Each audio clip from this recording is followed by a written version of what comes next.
Sir Tirupati గోశాలలో 170 ఆవులు పైగా చనిపోయాయని చెప్పేసి కూడా వైసీపీ టీటీడీ చైర్మన్ మాజీ కరుణాకర్ రెడ్డి గారు అనడం జరుగుతుంది. ఈ వ్యాఖ్యను ఎలా చూడొచ్చు? ఈ శుద్ధ అబద్ధం ఉండదు. వాళ్ళు చెప్పేదంతా 420. లాస్ట్ ఇయర్ జరిగిన గవర్నమెంట్ అంతా 420. అందులో సరైన వాళ్ళు ఎవడు లేడు. ఐపీఎస్ కానీ ఐఏఎస్ కూడా అలాగే తయారు చేశారు. వాళ్ళు 420 కల్లా కానీ తయారు చేశారు. వ్యవస్థలన్నింటినీ నాశనం చేశారు. ఐఏఎస్లు కానీ ఐపీఎస్లు కానీ ఎవరు సక్రమంగా పరిపాలించారు లాస్ట్ 5 years కూడా. కాబట్టి వాళ్ళంతా అబద్ధాలే.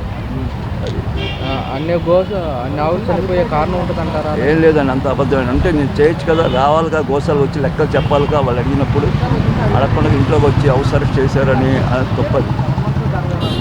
అయితే మేము వచ్చాము, మమ్మల్ని అడ్డుకున్నారు, అదంతా శుద్ధ అబద్ధం అండి.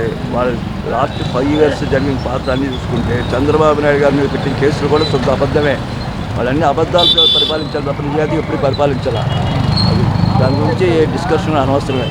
గోశాలకి మమ్మల్ని రామని చెప్పారు, వచ్చిన తర్వాత అడ్డుకుంటున్నారు.